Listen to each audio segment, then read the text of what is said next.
Thank you so much for joining this lesson. Today we're going to discuss mathematics paper 1, and we shall be focusing on the color joint examination 2026. When we talk about color, we mean the Kenya High, Alliance High, Lenana School, and Alliance Girls. So these are joint exam for those serious schools, and it is my hope that through the discussion of this paper, you guys shall get something. So let us look at number 1. We told in number 1, without using mathematical tables or calculator, evaluate the square root of 4761 out of 6 multiplied by negative 3 plus 15 divided by negative 3. As usual, in these cases, you're supposed to start with the numerator, then the denominator. Yeah, like that. So we work out the numerator first. Remember, no use of a calculator. Therefore, for the square root of 4761, we're going to use factorization method. So 4761, we factorize by 2. It is not possible. So we go to the next prime factor. We check whether 4761 is divisible by 3. Yes. This is giving us 1587. Then can we do by 3 again? Yes. This is a 529. 529. We can continue dividing by 23. We get 23. Then by 23, this becomes 1. Remember, 23 is also a prime number. Yeah, like that. Therefore, for us to get now the square root of 4761, whereby it can be expressed as 3 times 3, then multiplied by 23 times 23. Then we need to pick from each pair, we pick only one factor. The other pair of 23s, we also pick one factor. Therefore, the square root becomes 3 times 23. That is square root by factorization method. 3 multiplied by 23 gives us exactly 69. So the square root of 4761 is exactly 69. From there, we can check the denominator. Now, at the denominator, we're supposed to talk about now BODMAS. Yeah, BODMAS. So according to BODMAS, BODMAS is the acronym which helps us to order our operations properly. On the denominator, there is no brackets. There is no off, but there is division. So we start with the division.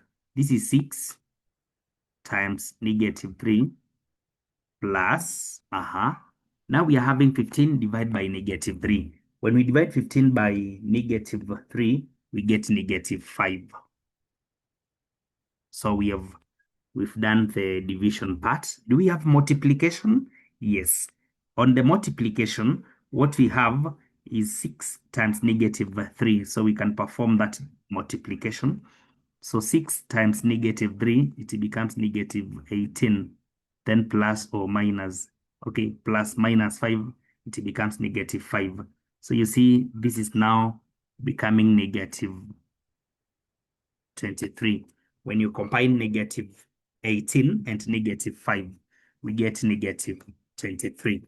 Now, at that point, we can conclude by combining the numerator. Solution from numerator was 69. Then from the denominator, we are having 23.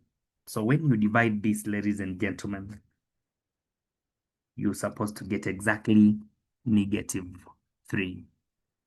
Negative 3 is our final answer.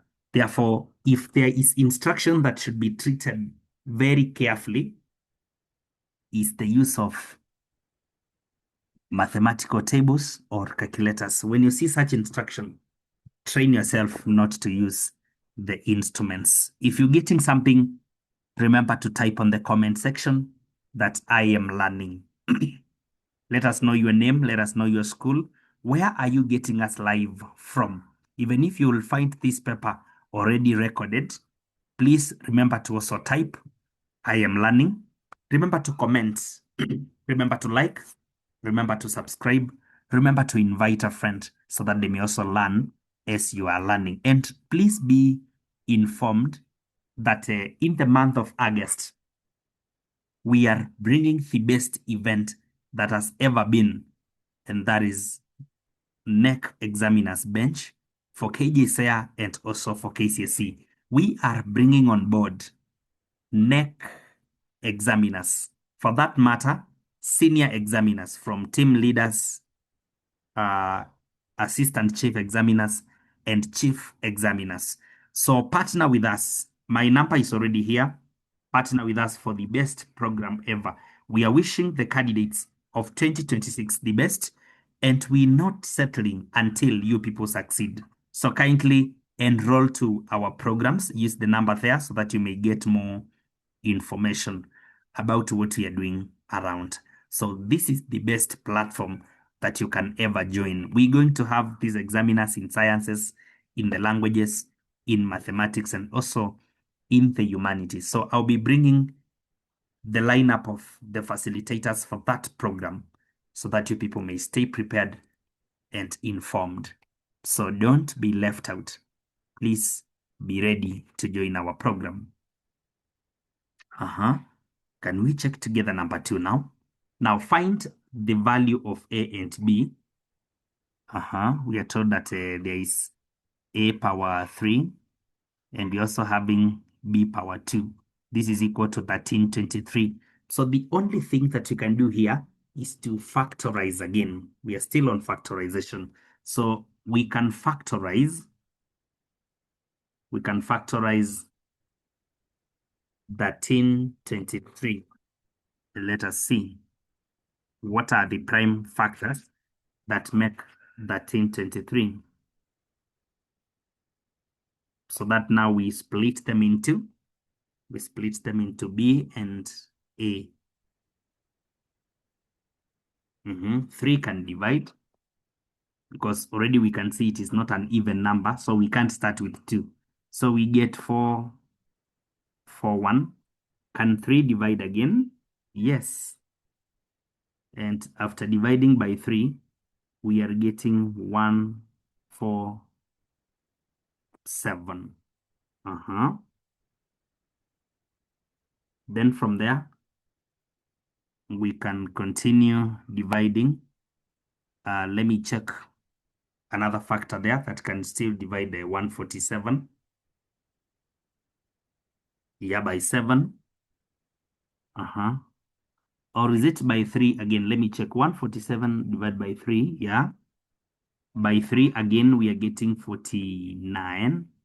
Then by 7, we get 7. And by 7, it becomes 1. Okay. So with this, now, we can say that 1, 3, 2, 3 is equivalent to 3 raised to power 3 multiplied by 7 raised to power 2, because 3 is appearing 3 times and 7, you can see 7 is raised to power 2. Therefore, if now we equate this one to A power 3 and B power 2, then like that, then we can all conclude that the base which is raised to power 3 is 3. So A equals to 3. And the base that is raised to power 2 becomes our B, and that is 7. Therefore, now, when you express this number to this format, we can now extract the values of A and B as the bases that have been raised to base, to power 3 and also power 2. And that is 3 and 7 respectively. So please master that. It's a very good question on indices together with the factorization. So if you're getting something in number 2, please type on the comment section that I am learning. Number 3, ladies and gentlemen, a forex bureau in Kenya buys and sells foreign currencies as shown of currency. There we have the buying and the selling of the currencies, US dollars, the sterling pound. Now, a businessman in Kenya received 100,000 US dollars and converted to Kenya shillings. Calculate the amount of money received in Kenya shillings. Now, from foreign to Kenyan currency, for KEB, we use the buying column and we're supposed to multiply. Therefore, it is 100,000 US dollars. The bank will buy this, and $1 US is being bought at 126.50. So that we get the amount in Kenya shillings. So 126.5 multiplied by 100,000. This is 12 million 650,000. 650,000. So that is the amount in Kenya shillings the businessman shall receive. Then there is a part B of this question. We told in part B that the businessman then exchanged 80% of the Kenya shillings to sterling pounds, so as to buy a car from Britain at a commission of 5%. At a commission of 5%. Now calculate the cost of the car in sterling pounds. I want us to interpret this commission well. When you go to the Forex Bureau for conversion of Kenya shillings to sterling pounds, now the attendant there tells you that you give them a tip of 5%. Therefore, it means at the end of the day, this guy is converting. This guy is converting 80, first of all, 80% of these. Then from that converted amount, there will be a commission of 5%. So the 80%, the businessman didn't receive the whole of it. This guy received now 75 of it. Okay, 95% of the 80%. That's a serious concept. Just look at it this way. So how much is being converted? 80% of 12,650,000. This is what is being converted. Let us look at it. This is what is being converted. So I'm multiplying this by 80 over 100.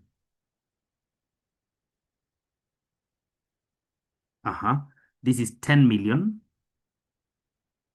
120. And you know now commission at the Forex Bureau will be commission from what you are converting. Therefore, we can check this conversion first. Let us check this conversion. When you go to the bank with 10,120,000 Kenya shillings and you need sterling pounds, then the bank shall sell sterling pounds to you. The selling of a sterling pound is 176 Kenya shillings. So how many sterling pounds will you acquire if the bank is selling them at 176? So you divide from Kenya to foreign. We use the selling column, and this is by division. Therefore, we pick 120,000 out of 176.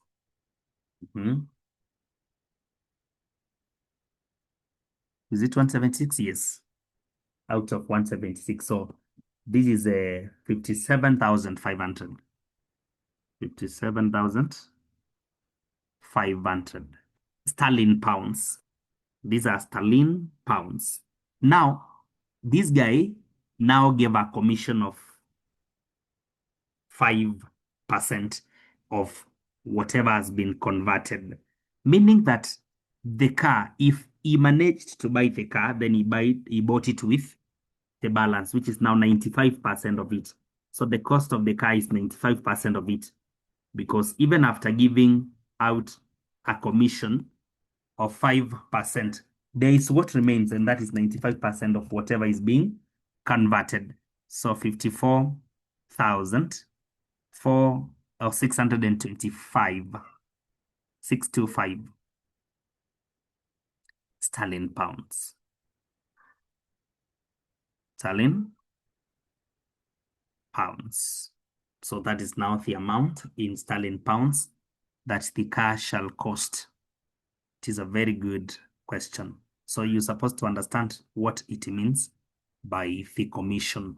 If you're getting something on commercial arithmetic 1, please type I am learning. Then allow me now proceed to number 4, whereby we are simplifying a certain expression here. 12x power 2 minus 27 out of 7 minus 4x plus 1. So let us look at this particular question keenly. As you know, I encourage people to work out step by step. So we begin with the numerator. Now, from the numerator, ladies and gentlemen, we can say that 3 is common. If 3 is common, it will be factored out. Then we remain with 4x squared minus 9. Now, with 4x squared minus 9, under the brackets or inside the brackets now, it becomes our what we call a difference of two squares.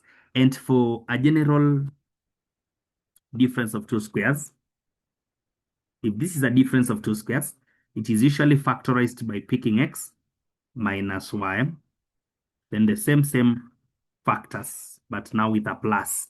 So that is how it is actually a quadratic identity that helps us to factorize a difference of two squares. The square root of the first part minus the square root of the second part, then the same factors, but now with a plus. You can prove by expanding the right-hand side. You just get the difference of two squares, meaning that now the difference of two squares can be factorized. 2x minus 3 and 2x plus 3. 2x minus 3, 2x plus 3. So now we are having the numerator fully factorized. Yeah, fully factorized. Now, can we get to the denominator now?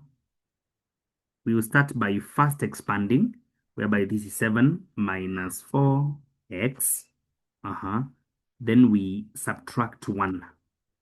See that? So the 1 here is opening the bracket. So this now can simplify to 7 minus 1. We get it as that is 6.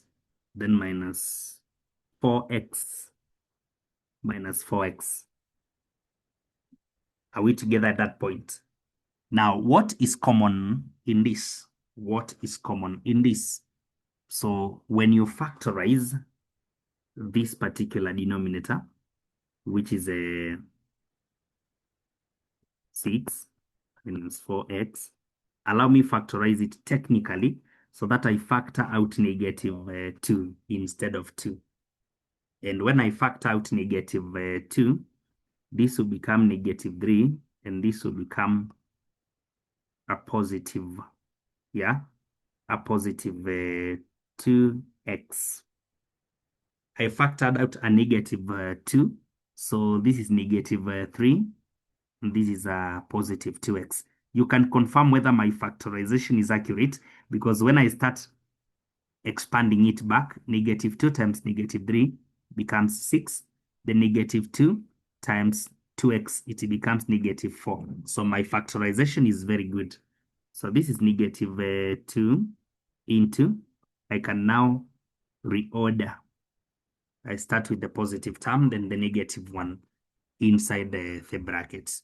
So with that now, I can combine the numerator and the denominator. That I have 3 into 3 into 2x minus 3, 2x plus 3 out of negative 2, 2x minus 3. Now, from what you can see, this factor and this one can cancel out. So we are having negative 3 out of 2. And you see this is negative 1.5. This is negative 1 and half, or negative 1.5, then 2x plus 3. Now the expression is properly factorized. Yeah, in case you start opening the brackets here, you'll be expanding. So this is the simplest in that expression. So number 4 is one of the technical questions, because if you don't factorize the denominator very keenly, you will end up thinking that there is no common factor to simplify, or you end up simplifying factors that are not common like that. So that is number 4, completely done. If you're getting something on factorization, why don't you type that I am learning? Then now we check number 5 together. In number 5, we told that during an inter-house athletics competition, 10,000 meters race, an athlete averaged 63 seconds in a lap of 400 meters. Now, if the race ended at 12:06 p.m. with the 40 seconds there, find the time the race started. The time the race started. So this is a question on simply time, speed, and distances. For example, the speed of this athlete. What speed is the athlete using? 400 meters are being covered in 63 seconds. So distance, which is 400, within the time it takes. That is the speed, distance of a time taken. Distance of a time taken. This is in meters and this is in seconds. So this is meters per second. And how do we get time? Because speed equals to distance out of time, meaning that time will be given by speed. Time will be given by distance over speed. Distance out of speed. So if that is the speed, then we need the total distance, 10,000. Then we divide this by the speed, which now shall be multiplied by 63 over 400. This is exactly 1575 seconds. This is now the time this particular athlete is going to take. And we convert the time, it is in seconds. So 1575 out of 60, we get 26 minutes and a quarter. 26 and a quarter minutes. Meaning this can be 26 complete minutes.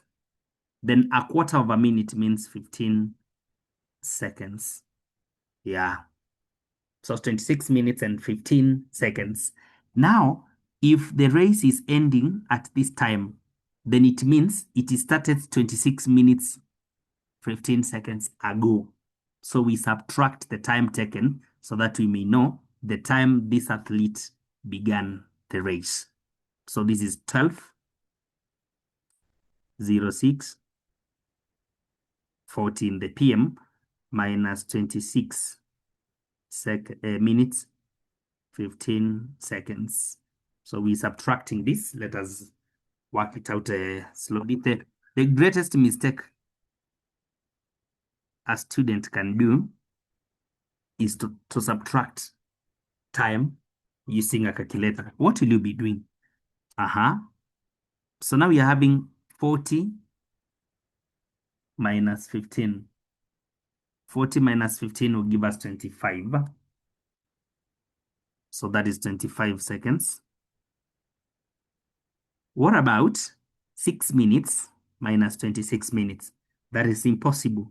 So we have to carry 1 hour, which is equivalent to 60 minutes. So minutes now become 66 minus 26.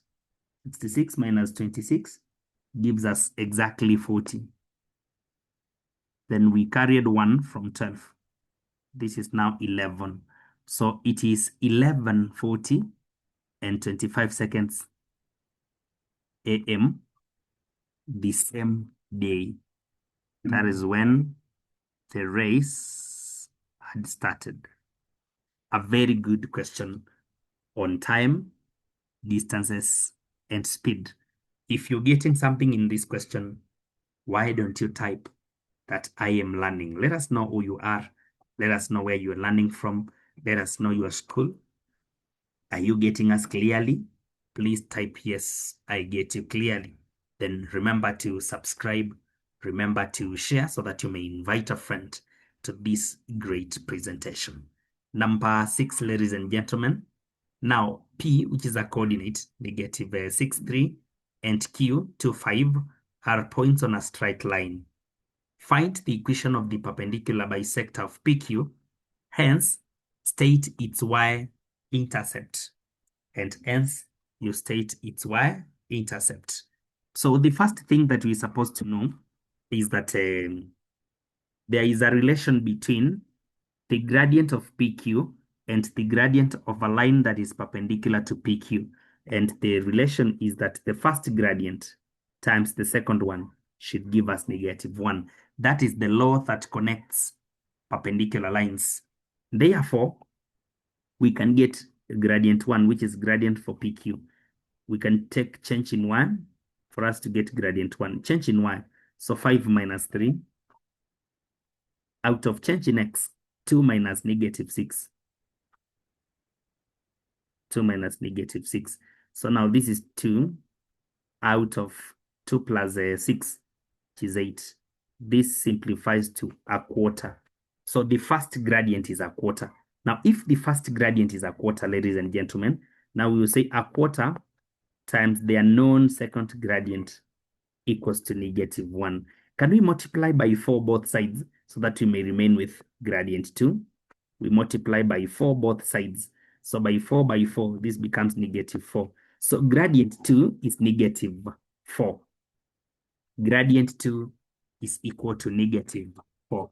We got the second gradient. Now, how do we find equations of straight lines?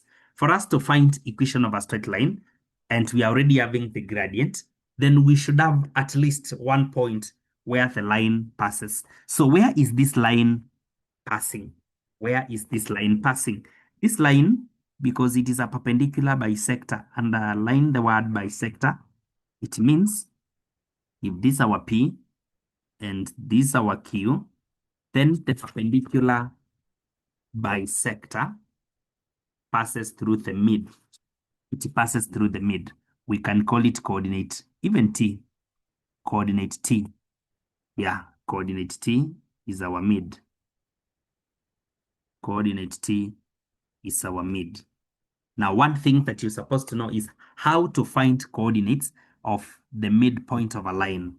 The midpoint of a line, the mid of a line is usually given by x1 plus x2 out of 2, then y1, y2 out of 2.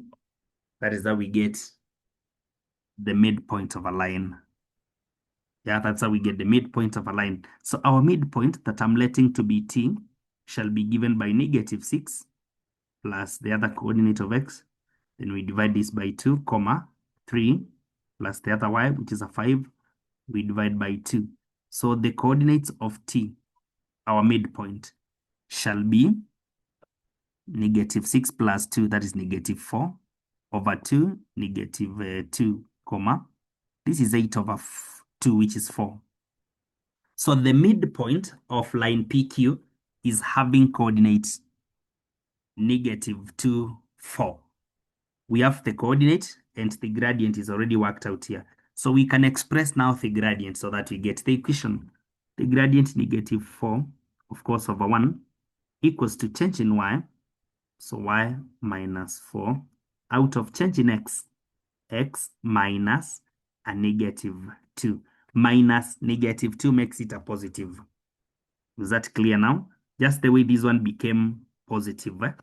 There it is x minus a -2, the x coordinate at the midpoint. So this now shall be across multiplication, y minus 4 equals to -4 x minus 8. We can remain with y and say that this is negative 4x, then minus 8 plus 4. See this 4, it becomes positive on the right-hand side. So minus 8 plus 4 becomes negative 4. Now with negative 4 at that point, we can now remind ourselves something else here, that when the general equation of a straight line is given in this format, the value here is usually the gradient, and you can see our gradient of negative 4. Then the value here is usually the y-intercept. Therefore, y-intercept is exactly negative 4 for this particular line. The y-intercept is a negative 4 because we've been told, apart from expressing the equation, we proceed to state the y-intercept. And we can see from the equation, the y-intercept is a negative 4. What will trick many people in this question is finding the midpoint. This is a perpendicular bisector. So apart from being perpendicular, it is also bisecting PQ, meaning that it is passing at the mid of PQ, which we have let to be T, and we've calculated the coordinates of T. So you're supposed to be very alert in such questions. But anyway, if you're getting something from equations of straight lines, please type I am learning. Let us interact on the comment section. Let us know one another. Let us know where we come from. Let us know our schools. Mention that prominent school. Let us know where you've been learning from. Look at number 7, ladies and gentlemen. Now use the grid below to solve the simultaneous equations graphically, and hence state the point of intersection of what? X minus 3y plus 3 equals to 0, 2x plus 3y equals to 12. So we can, first of all, before you plot, we can come up with tables of contents, a table of some values here. Table of values, table of value for x and y. I will always encourage you to come up with, 2 points are already enough. But it's good you consider the intercepts. It makes it very easy. For the first line, when x is equal to 0, when x is 0, for the first line here, this is line 1, this is line 2. Now for the first line, when x is 0, what shall be y? It is x equals to 0. So 0 where there is x, minus 3y plus 3 equals to 0. So negative 3y equals to negative 3. And y becomes exactly 1. That is after dividing through by the negative. So this is 1. What about for the same equation? For the same equation, when y equals to 0, what will be x? So for the same equation here, the equation will be x minus 3, y is a 0, plus 3 equals to 0. So this is x, this is a 0, this is a positive 3, this is a 0. So x equals to negative 3 because the 3 which is positive here becomes negative on the other side. So for the first line, we have the intercepts. Intercepts, these are the points of y and x. The point of y when x is 0, that is the y-intercept. Now the point of the value of x when y is 0, that is the x-intercept. So now we can plot 0, 1, the y-intercept. Then negative 3, 0. Negative 3, 0. So we have the plotting of the first line. We can join the two to come up with a very straight line.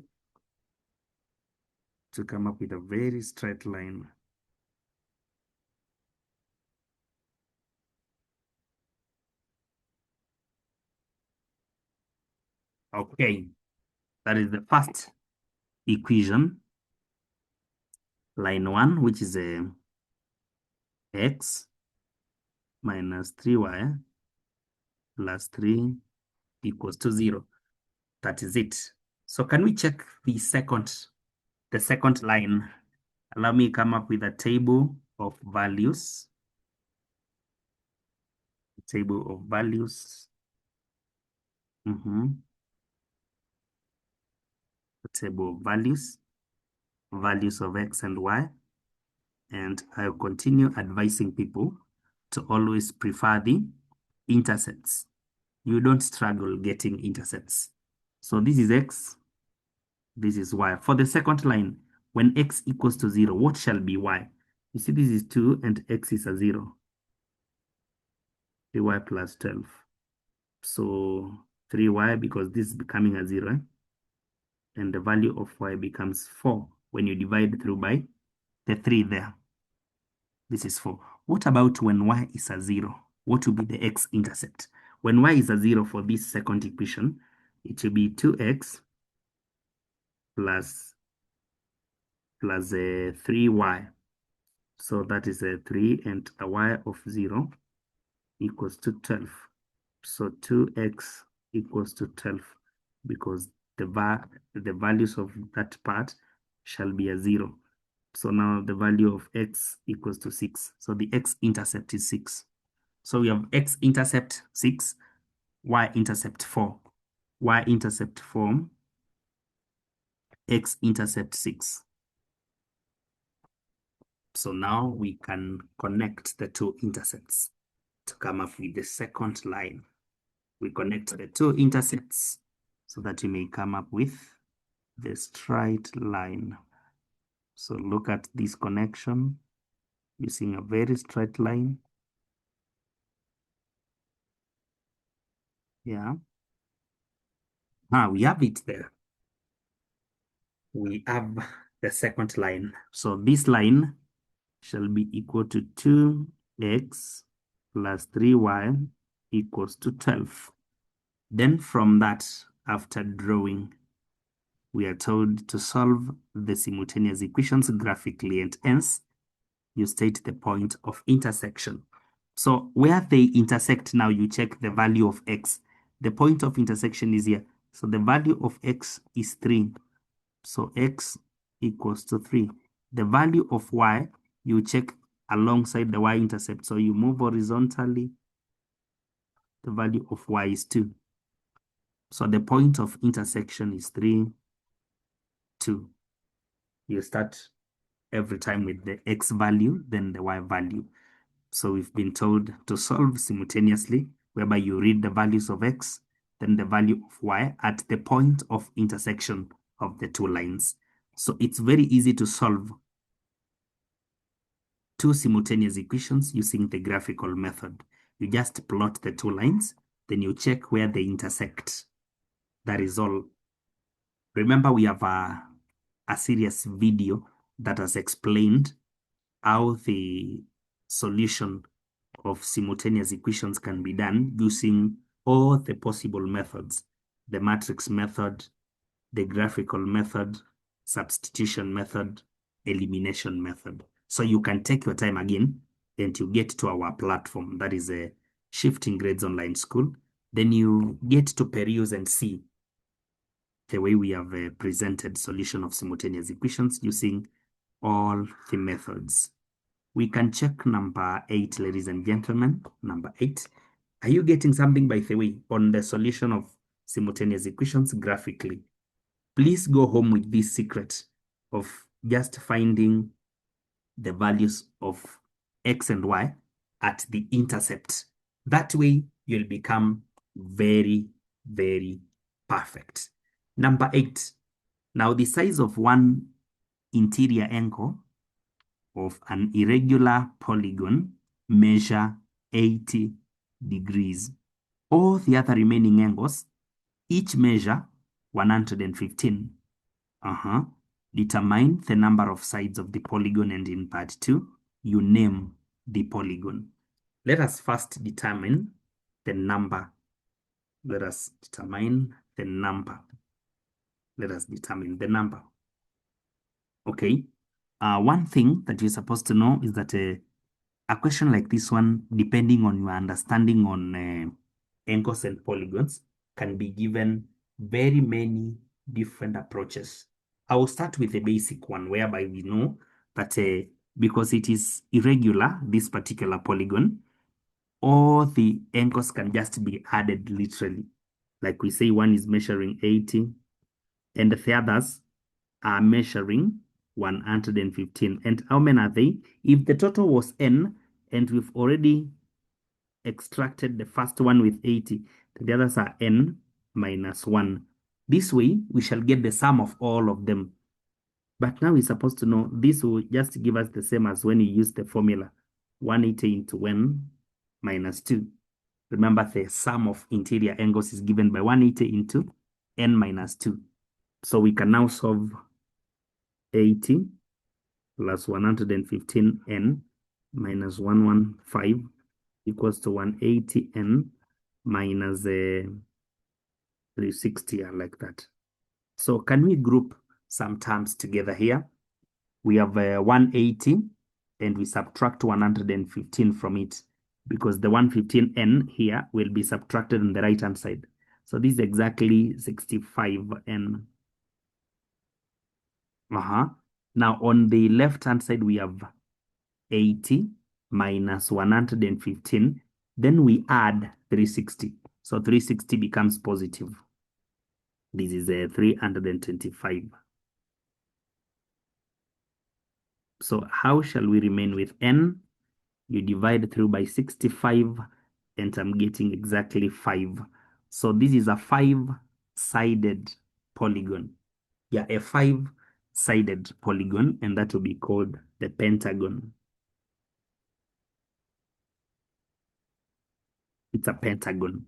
Now we are done with number 8, part A and B, but you will allow me take you through an alternative for part A. Alternative. Look at the question this way. Look at it this way. Now, we are given the size of an interior angle, and we all know that interior plus exterior gives us 180. Therefore, for every interior angle, there is a corresponding. For every interior, there is a corresponding exterior, meaning that for the first angle that is measuring 180, then the exterior one is measuring 100. Sorry, it's measuring 100. When we add, the others are measuring 115, and they should total to 180. So the others are measuring 65, then 65. And how many are they? They are n minus 1. Now, the sum of all exterior, again, the sum of all exterior angles should give us 360. That is a formula that you should never forget. Summation of all exterior gives 360. Yeah, summation of all exterior gives 360. So this is 165n minus 65. This is equal to 360. Now we can remain with 65n at this point. Then we pick 300. We add 65 and we subtract 100. 360. 65 here becomes positive, so plus 65. Then 100 becomes negative on the other side, and we get 325. At this point, you can see it is just the same stage as this one. So the value of n, it's a 5-sided polygon. That is a second approach that you can still use. It's good for you to be open-minded. It's good for you to be ready to learn. Can we check a third opinion here?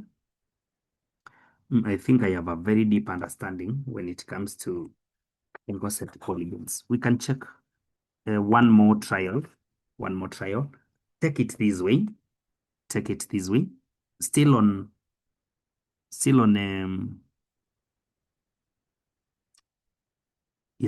the exterior angles. The first angle is measuring 80, which is interior. So the exterior one is measuring 100. So one exterior This measures 100. It measures 100. The others are measuring 65. Yeah, the others are measuring 65. So we need to say, because they are all supposed to total, and remember the others are equal, because all the others are measuring, these are the other interiors, are measuring 115, meaning the other exteriors, all of them are equal to 65 each. Now we can say, when we pick 360, which is the total sum, and we subtract 100, we'll get 260, sorry. We get 260. So now, the angles that measure 65, they should total, their sum should total to 260. So that when we add 100, we get our 360. So when you pick 260 and you divide by each angle 65, how many angles are they? 260 divided by 65. I'm getting 4. 4 angles. Each angle is measuring 65. The angles should total to 260. So how many are they? They are 4 angles. Remember, the number of angles is equal to the number of sides. So we have one angle already here that measured 100. And we can see those other angles exterior that should measure a total of 260 are now equal to 4 of them. So total angles, which is total to sides, total angles, which is also equal to the number of sides, should now be the one that we talked about plus the 4. The one that is measuring 100 plus these 4 that are measuring, that are totaling to 260. And you get 5 sides. And the name remains a pentagon. Are you getting something on angles and polygons? If yes, please type I am learning. Yeah, just look at the comment section and say I am learning. Yeah, say I'm learning. Then we advance to number 9 together. The figure below shows a sector of a circle, center O. The angle AOB is equal to 2.64 radians, and the length of the arc AB is equal to 55.44 centimeters, just as you can see. Calculate part A, the radius of the circle, and part B, the area of the sector. The area of the sector. Now, one thing that you're supposed to know is that this angle can be converted to degrees Celsius, and if not so, we can divide by the angle in radians, which is equivalent to 360 degrees. What do I mean? We know that 360 degrees is equal to 2 pi radians. Yeah, 2 pi radians. What about when the radians are? What about when the radians are 2.64 radians? So you just multiply. That is 2.64 radians multiplied by 360 over 2 pi radians. Over 2 pi radians. So this is now the amount of the angle. This is the amount of the angle in degrees Celsius. So I can just have it simplified, 2.64 by 360 out of 2. So I'm having the angle as 475.2 over pi. I didn't apply the pi. This now in degrees. So that you may say, length of an arc is given by angle at the center over 360 to pi r, and the radius is unknown. So this is a 475.2 over pi. Then we divide the whole of this by 360. That means 360 can receive that position now. Yeah, everything here should be divided by 360. Then times 2 times pi. Are we given the pi to use? No. So just write pi like this. Times a known radius should give us exactly 55.44. Let me do some wonderful cancellation here. Pi is already appearing here. Are we together there? Yes. Pi is already on the angle, and it's again at this point. It is again at that point. So now we can simplify 475.2 times 2 out of 360. This gives us exactly 2.64 R equals to 55.44.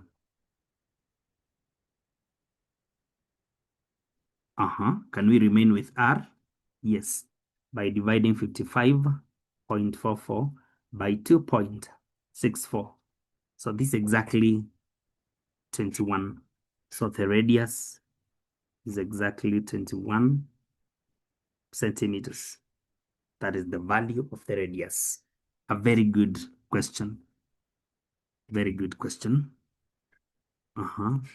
Then now we proceed to find area of the sector. You see, area in a sector is given by beta over 360 pi r squared.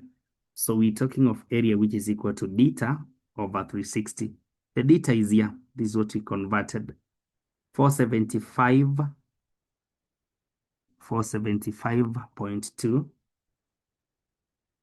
475.2 out of pi, that is the angle in degrees Celsius. Then we dividing by 360 times pi, the value of pi, times a radius of 21. Then we square, that means times 21 again. So now with this substitution, ladies and gentlemen, what are we going to do? Now, the pi will again cancel out because it appears both on the numerator and also on the denominator. So 475.2 multiplied by 21 squared, then we divide by 360. This is giving us 582.12 square centimeters. So that is the value of the area of this sector. The value of the area of the sector. It's good for you to notice something that we said. This is the angle and it is in radians. Then instead of the conversion to degrees Celsius, so that we start dividing by 360, then we can say the angle can be given by, this is an alternative working.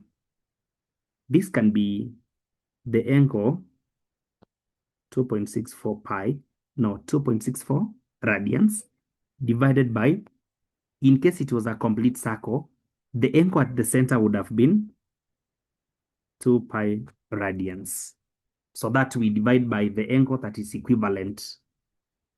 Yeah, that is equivalent to 360 because 360 equals to this angle. So we just use the angles in radians times, if it is for the arc length, times 2 times pi times radius. This is equal to 55.44. So at this point, you will discover that the pi again shall cancel. These two again shall cancel. The radian, of course, will cancel. So it is a 2.64 R, 5.44. The value of R becomes exactly 21. Then in part B, we say the same angle out of 2 pi radians. That is the equivalence of 360. Equals to multiply by pi, then 21 times 21, that is beta over 360, pi r squared. Again, the pi cancel from this side, so that we have area being equal to 2.64 times 21 again out of 2. And this is exactly 582.12 square centimeters. So that is how you were supposed to work out the question. But I was converting to degrees Celsius for those who cannot comprehend that instead of 360, you know, there are people who are addicted to the formula. There are people who are addicted to the formula such that they know a 360 must appear here. So for a 360 to appear here, then the angle should have been converted to degrees. That's why I did the conversion. But if you know very well it's not a must for you to convert to degrees, and it's not a must for you to use 360, then you can use the equivalence of 360, which is 2 pi radians. Then you get your answer. That is number 9. If you're getting something, please type I am learning on the comment sections. Type I am learning. Then number 10, ladies and gentlemen. In number 10, we told that two towns, that is P and Q, are 480 kilometers apart. A bus traveling at an average speed of X kilometers per hour left P for town Q at 8:30 a.m. We also told that a car traveling at an average speed, look at that, traveling at an average speed of 180 kilometers per hour left Q for town P at 11 a.m. and met with the bus at 12:50 p.m. Determine the average speed of the bus. So we got a bus that is moving from a point P, and we have a car that is moving from Q. So these are two vehicles that are bound to meet at some point at some time after covering some distance that is for each. So this is P, and that is where the bus will start its journey.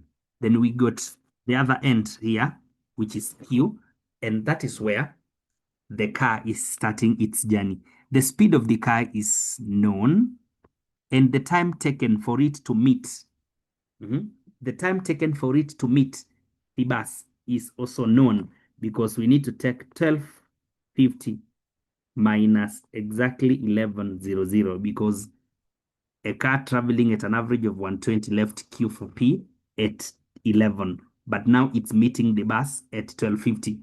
So it's meeting the bus after traveling for how long? How long in terms of time? This is 50 minutes. This is 1 hour. So 1 hour, 50 minutes can be written as 1 hour, then 50 over 60 to have them as fraction of an hour. Yeah, this is a 1 hour and 5 over 6, or 1 and 5 over 6 of an hour. That is the time. Mark you that this can also be written as an improper fraction, which is 11 over 6. Are we together in that? Yeah. 1 and 5 over 6 can be 11 over 6 hours.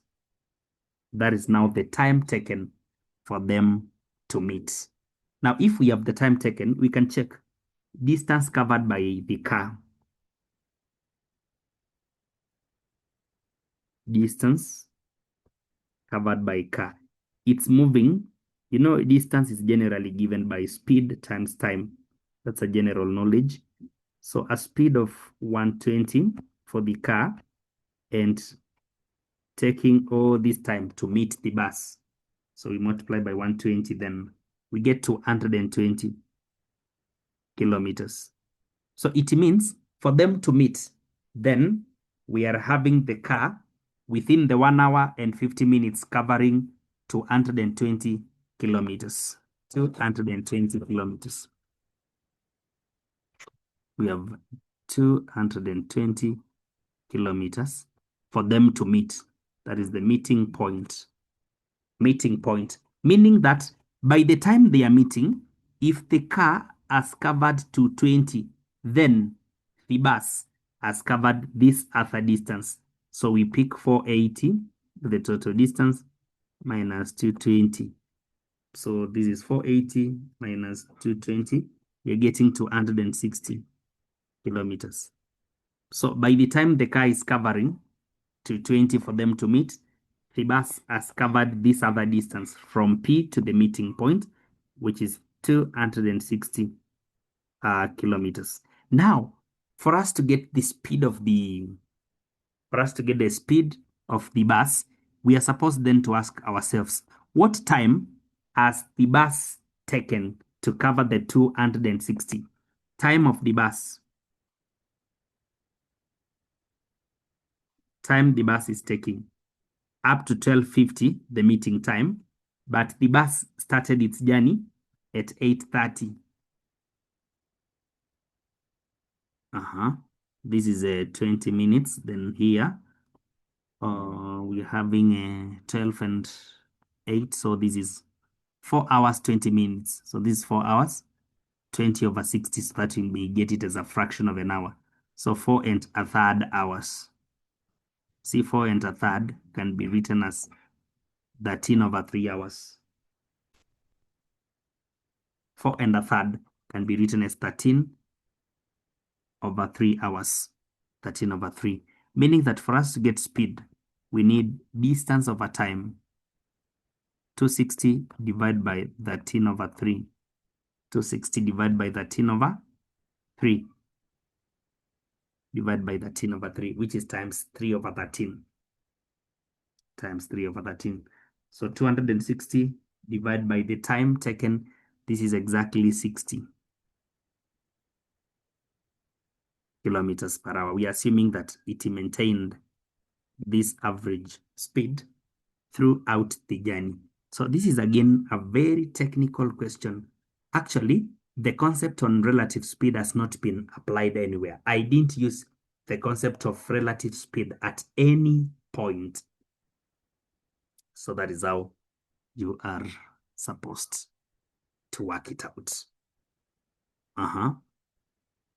If you're getting something on speed, distance, and time, please type I am learning. Just type I am learning. That's a very good question. I'm really liking number 10. I'm really liking the setting of number 10. Are we together now in number 11? Solve the equation 4 cosine of 2x equals to negative 2 for the values of x ranging between 0 and 360 degrees.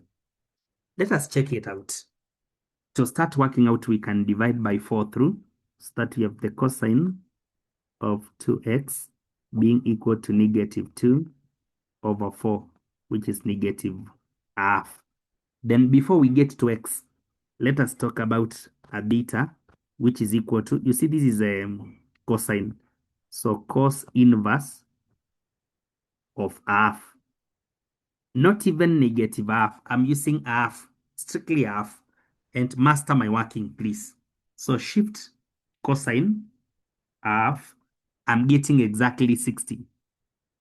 So the acute angle that we are dealing with is 60 degrees.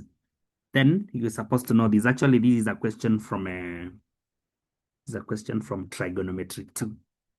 Yeah, Trigonometric 2.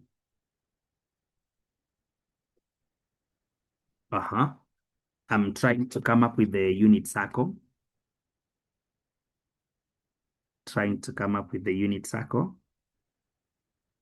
Yeah, that is the x-axis. This is the y-axis.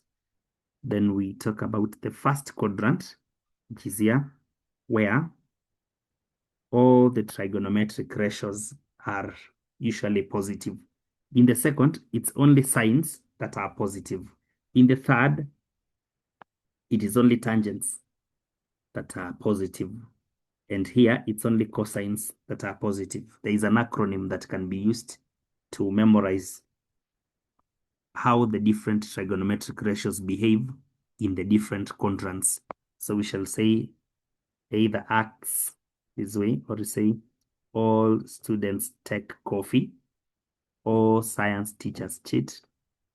Like just get something that will help you get to the answer quickly. So now, when you measure the angle in the first quadrant, you record it as the value of theta, the acute angle that you have. But if it is in the second quadrant, it is 180 minus theta. If it is in the third, it is 180 plus theta. If it is in the fourth quadrant, 316 minus theta. So now we get back to our question and ask ourselves, if the theta that we're dealing with is 60, where is the value of 2x, our angle now? This was a negative. Therefore, we need an angle of 60, but in the quadrants where cosines are negative. Where cosines are negative. So cosines are negative in the second and in the third quadrant. And how will we measure the angle of 60 in the second quadrant? 180 minus 60. 120. What about in the third quadrant? 180 plus 180 plus theta. That is a 180 plus 60. We get 240. Now, if we make another complete cycle, the first angle that we stated, we will have to add 360 to it. And I want you to know very well that after adding 360 to the angle, it will just behave like 120. All the trigonometric ratios will behave like those of 120. So this gives us 480. Even when we add 360 to 240 after making a complete cycle, that becomes exactly 600. And the trigonometric ratios of that angle will behave the same. So we can make another complete cycle. And 120 became 460, 240 has now become 600. What about 400 again if we make another complete a second cycle now? A second cycle to 120, we shall be adding 720. That becomes 840. That becomes 840. We can end there. We can come up with a list of as many angles as possible. So if that is 2x, then what about x?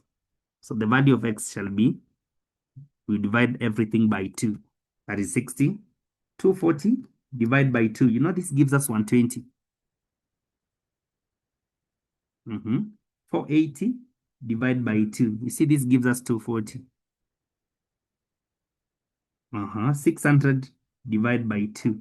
This gives us 300 degrees. Then 840 out of 2, that becomes 420.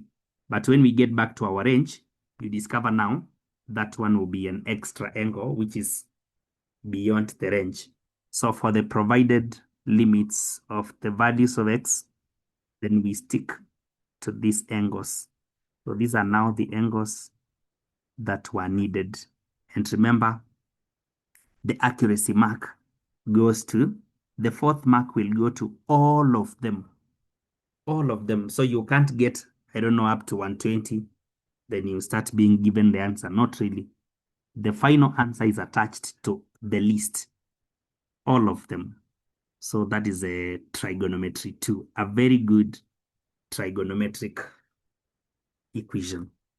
If you got something on trigonometry, please type, I am learning. Remember to subscribe. Remember to invite a friend.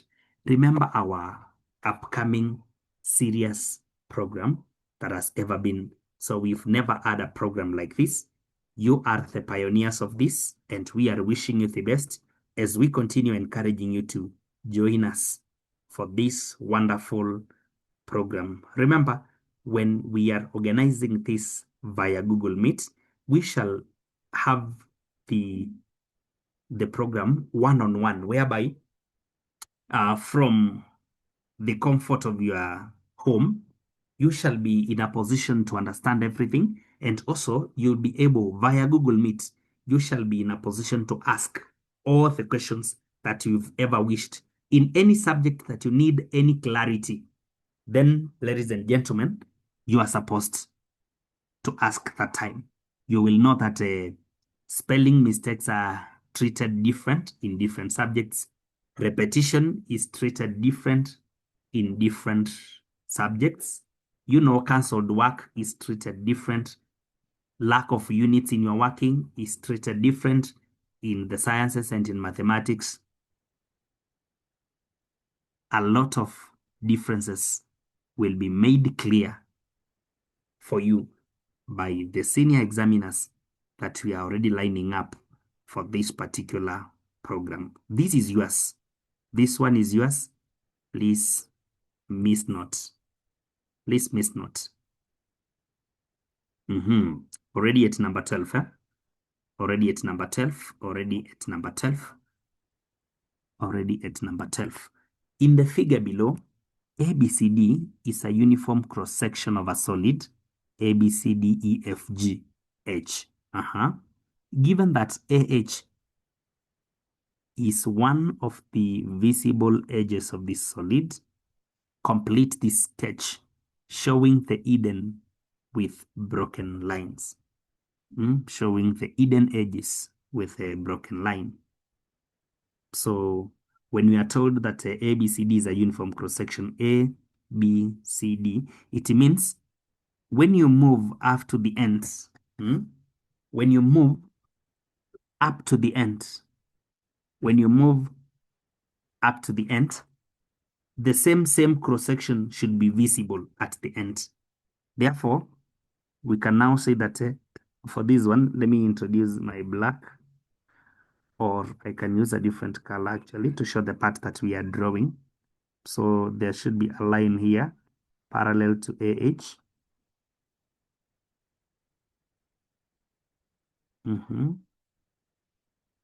Then another line which is parallel to AD. Parallel to AD. You know, those are the vertices that are, those are the edges that are on the surface. Then now there is another line which is parallel to AD. Parallel to AD, but it's now hidden. It's now hidden. So that one can be like that. Then we can also have another line which is parallel to AH. Another line that is parallel to AH.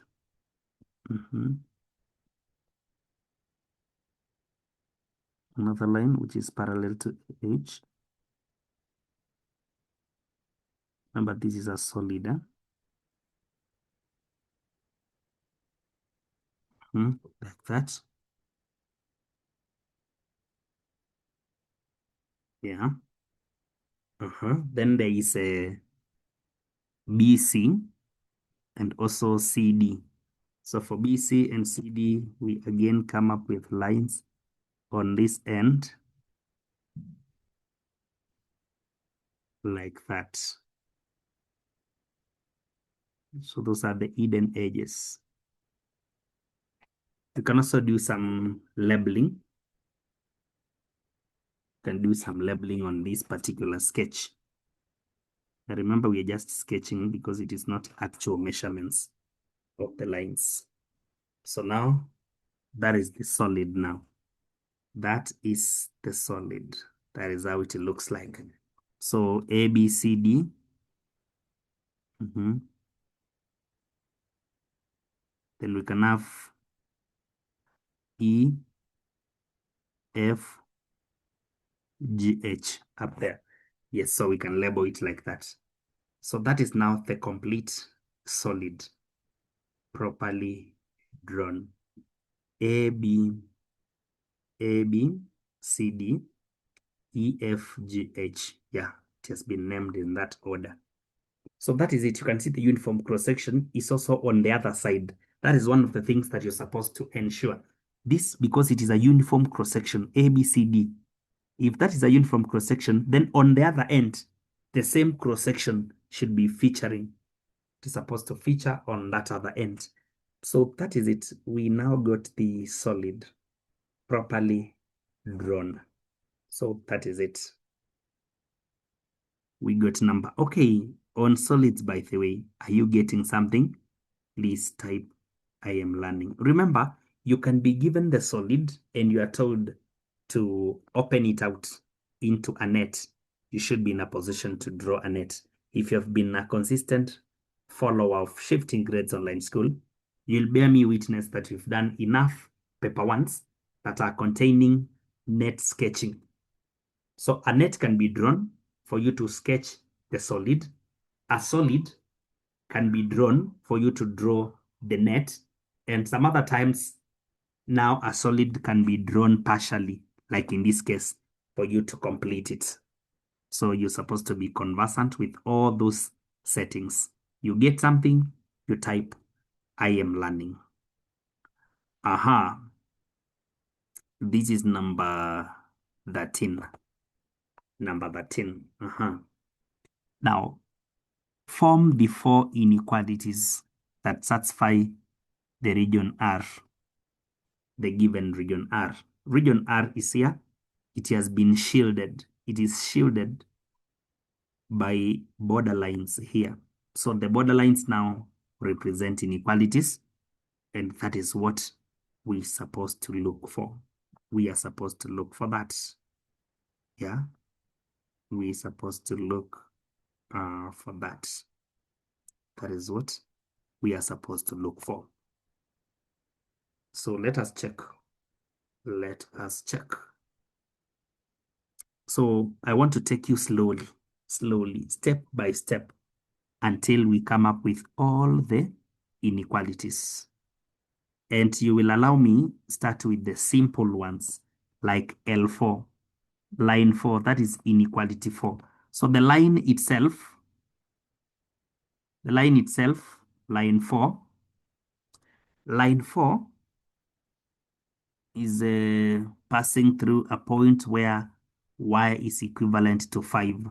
So that is line y equals to 5. That is the line. After getting the line, we now establish the inequality sample that is suitable. Now, when we check the required side here, we pick a coordinate which is on the required side, and we can pick a coordinate actually, and because it is on the required side, we can use it for all the other lines. So this is coordinate negative 3, 4. Negative 3, 4. Now you ask yourself, the borderline is y equals to 5. What about a point which is at the equal sign?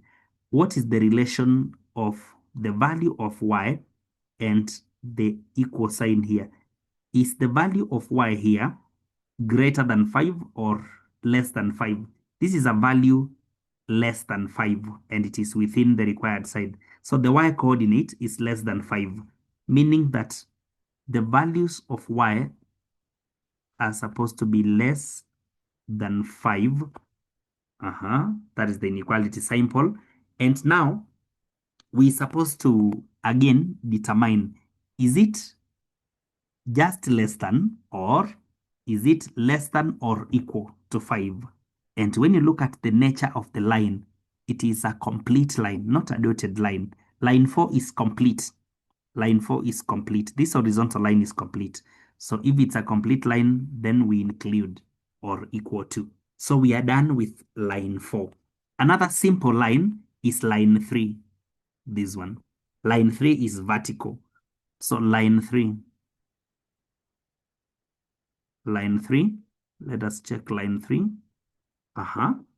Now, line 3 is passing at a point where x is negative 2. Vertically, that's x equals to negative 2. Then following the coordinates at the required region, which is negative 3, 4, what is the relation between, x is supposed to be negative 2. Now, is negative 3 greater or less than? Is negative 3 greater or less than this? It's a value that is less. I want you to remember how negatives are supposed to be treated. Negative 3 is less and it is in the required side.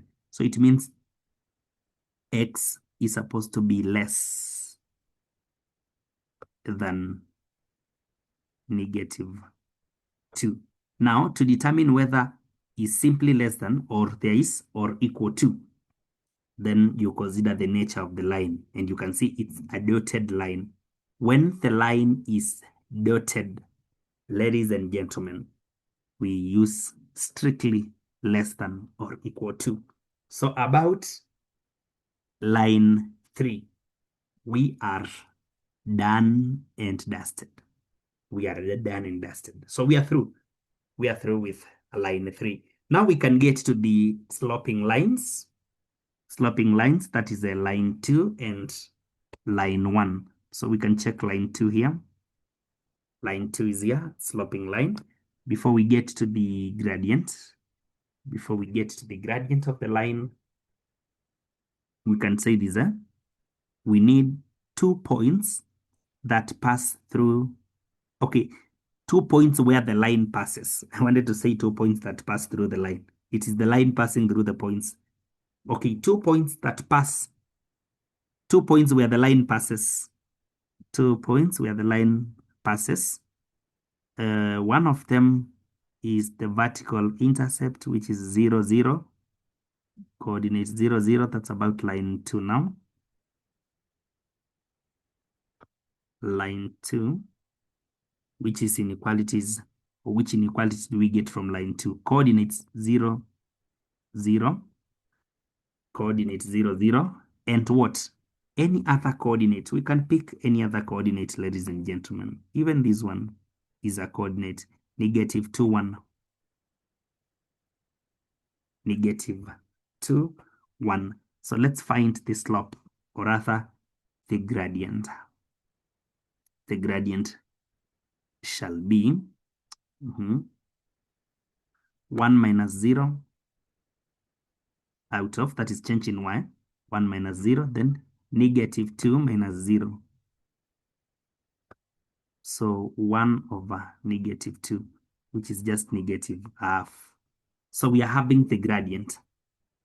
And we can also see where the line is cutting the vertical axis. Do you remember this about equations of straight lines? You just remember that when a line is in the form y equals to mx plus c, m is the value of the gradient and c is the y-intercept. Therefore, we can say the gradient is negative half x, then the y-intercept is 0, so there is no need to write the 0. So this is now the equation for line 2. If we have the equation for line 2, we can again use the point that we chose, negative 3, 4, to see the suitable inequality here. So with negative 3, 4, ladies and gentlemen, with negative 3, 4, we now talk of negative 3 where there is x and 4 where there is y. So 4 where there is y, then negative half where there is x, and negative 3. This is 4, and here negative half by negative 3, you know, the half will cancel, or the negative will cancel. So 3 over 2 is 1.5. What is the relation between 4 and 1.5? We want to establish the inequality instead of the equal sign here. So what is the relation between this side that has y and this side that has negative half x? The relation is that 4 is always greater. 4 is greater. So now we can say that this particular equation is representing an inequality y greater than negative half x. Then now we can also talk about whether there is or equal to here. The nature of line 2 is that the line is complete. When it is a complete line, then there is or equal to, like that. So now line 2 is done and dusted. Completely done. Let us now go to line 3. Let us get to line 3. We are almost finishing. Line 3. We check line 3. Line 4. Is it 3? Line 1, sorry. It is line 1 that is not yet done. We've done all the other lines. We have done all the other lines. So we started with the line 4, the inequalities here. Line 3, the inequality is here. Line 2, the inequality is here. So we check line 1. Line 1 is here, a sloping line. It cuts the y-axis at 8. So that is coordinate. That is coordinate 0, 8. Coordinate 0, 8. Any other coordinates along the same line? Any other coordinate along the same line? You can pick even this one, but coordinates are many. You can extract this one. This is coordinate negative 3, 6. Yeah, negative 3, 6. Negative 3, 6. So the gradient shall be 6 minus 8 out of negative 3 minus 0. This is exactly negative 2. This is negative 3. So this is 2/3 positive. The gradient is 2/3. The line is cutting the y-axis at 0.8. You can see that. So the equation can be written y equals to 2/3 x, this is the value of gradient, plus 8, the value of y-intercept, according to the general equation here. Because C represents the y-intercept. So the y-intercept we can already read from the graph. So now that we have the equation, ladies and gentlemen, we can test and see which inequality simple shall fit at this particular point. So our coordinate that we chose, negative 3, 4, negative 3, 4. So where there is x, negative 3, where there is y, 4. So we start with 4 here. On the other side, we say negative 3. So 2/3 negative 3 plus 8. This is 4 by 3, 1 by 3, negative 1. So that's negative 2 plus 8. We get 6. Now 4 is less than 6. 4 is less than 6, meaning that the inequality that will suit here is y less than 2/3 x plus 8. But now we ask ourselves, is it strictly less than, or it can be less than or equal to? And when you look at the nature of the line, which is now a dotted line, it's a dotted line, then it is strictly less than.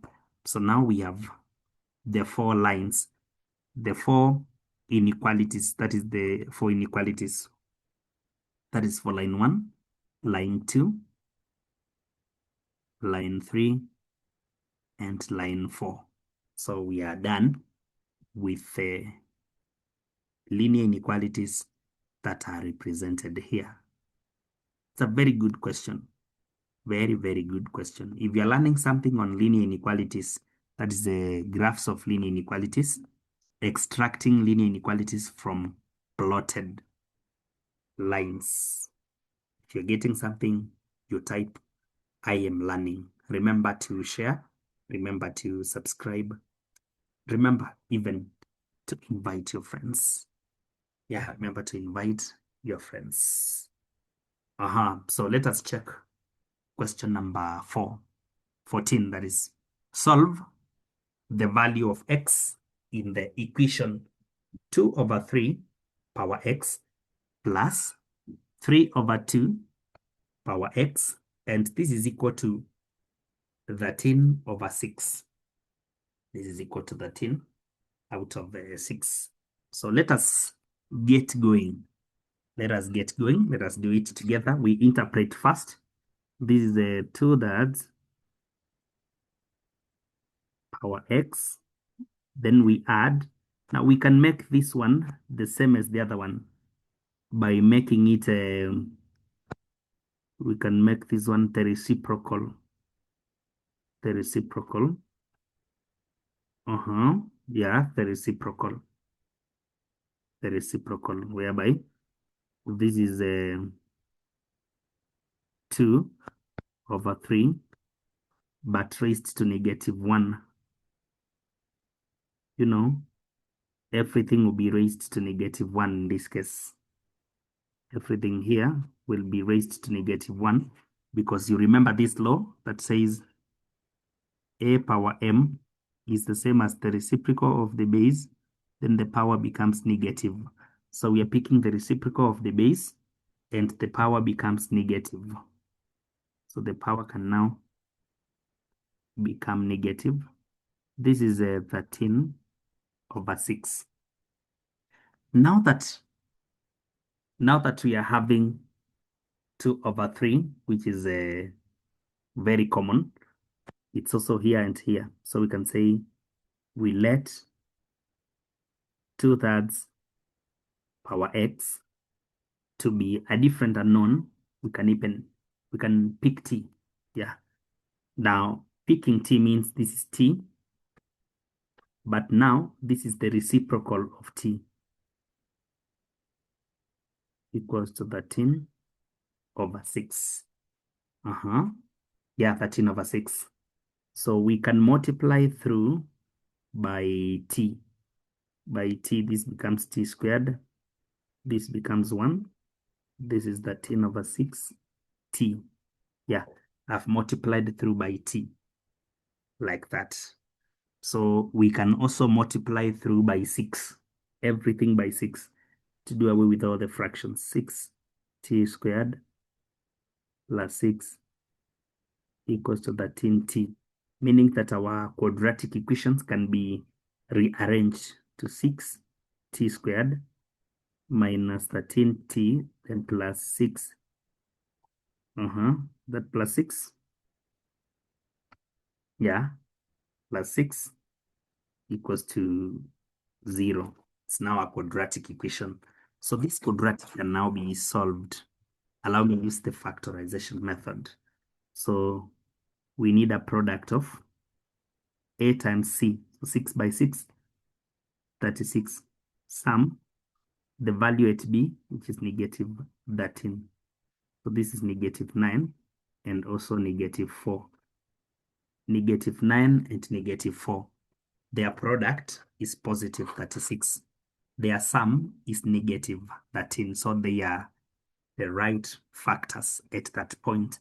So we're having now 60 squared minus 9t minus 4t plus 6 equals to 0. Can we factorize the first two? 3t is common, remain with 2t minus 3, then negative. We factor out -2. So we remain again with 3t minus 3 equals to 0. Inside the bracket, we have 2t minus 3. Outside, we have 3t -2. This is equal to 0. Let's find now the value of t. 2t minus 3 equals to 0, meaning that 2t equals to 3, or using this one equals to 0, 3t equals to 2. So t equals to either 3/2 or t equals to 2/3. Now with the values of t at that point, now we can check what we had let to be t. What had we let to be t? 2/3 power x can now be equal to t, which is the first t. We can pick 2/3, and this is 1. So because the bases are the same, x equals to 1, or the other value, we say 2/3 power x can also be 3/2, which can be 2/3 x equals to, we make it 2/3, and now the power becomes, because it is reciprocal now, -1. So because the bases are the same again, then x equals to -1. So the values of x are either 1 or -1. So bases are the same, you equate the indices. Bases are the same, you equate the powers. It's a very serious question on indices. a very serious question on indices. That is number 14. So if you understand number 14, please type, I am learning. This is a serious paper. Don't joke with this paper. Don't ever. Don't dare you. Dare not joke with color. Dare not joke with color. Number 15, ladies and gentlemen. Number 15 now. In number 15, we told to construct a triangle ABC such that AB equals to 9.5. Then we are also told that the angle BSC equals to 30 and the length B to C equals to 5.8, with the angle ABC being acute. Then we measure the length of AC. Let us get to the construction of this one. So we first produce a straight line, that is AC, or AB, sorry, straight line AB. So let me do that.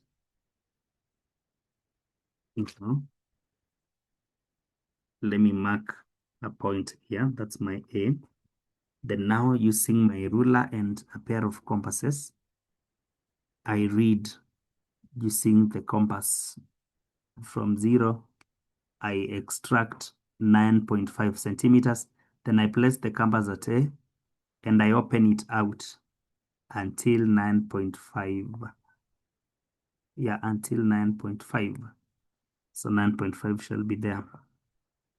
And that becomes our B. So this is 9.5 centimeters. Now, after extracting 9.5, the other thing that we're supposed to do instantly, is to ensure that we construct 30 degrees at A, because the angle is at A, BAC. You're supposed to know how to identify angles.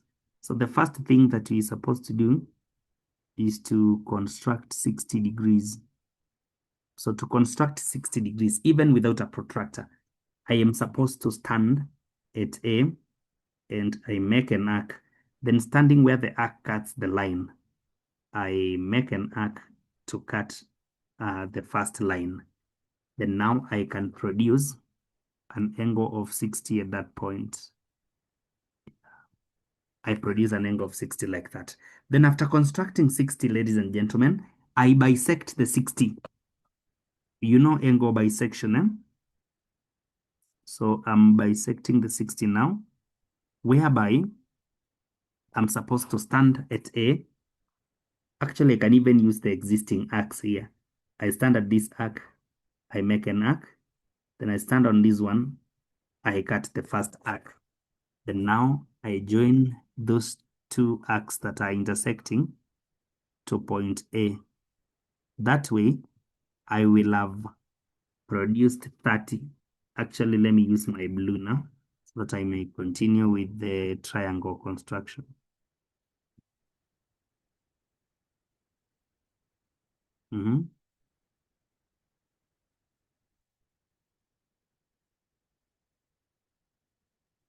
So we can produce.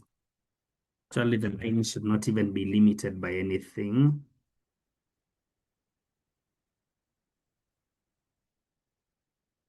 Like that.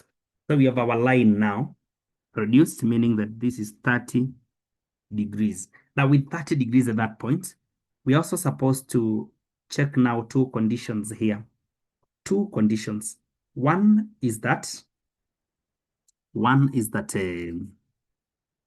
the angle at B is supposed to be accurate.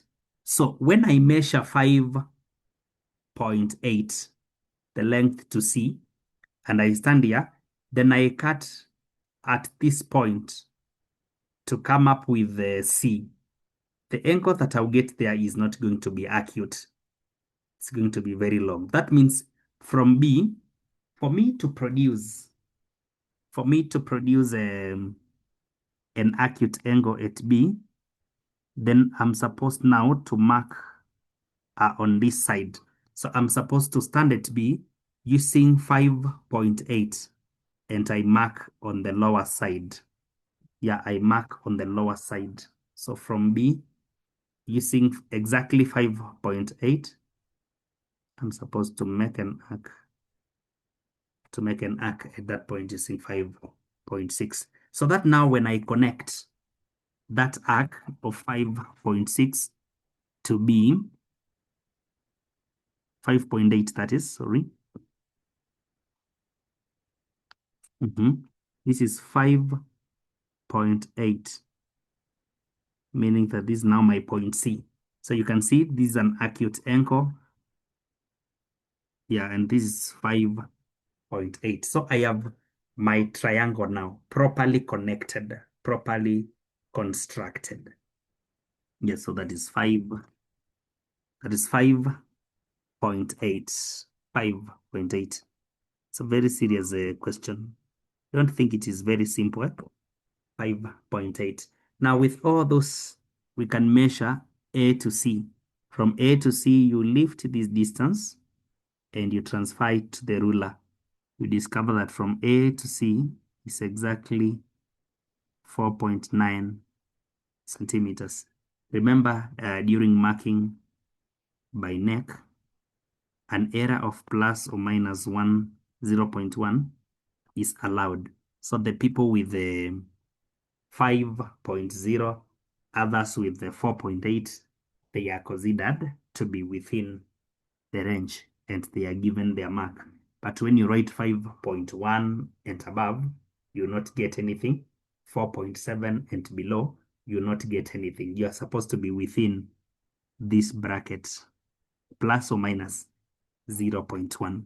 Are you getting something on construction? If yes, type I am learning.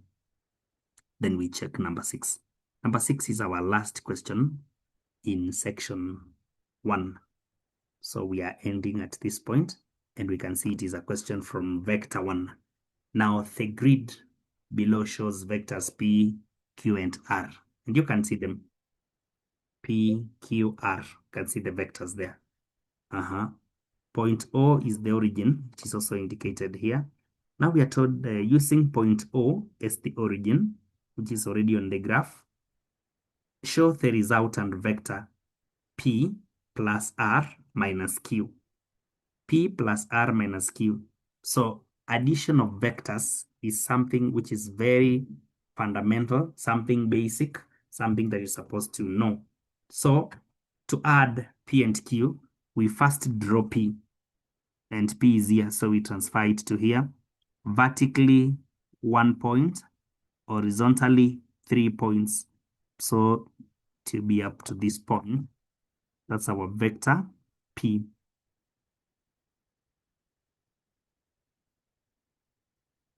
That is our vector P.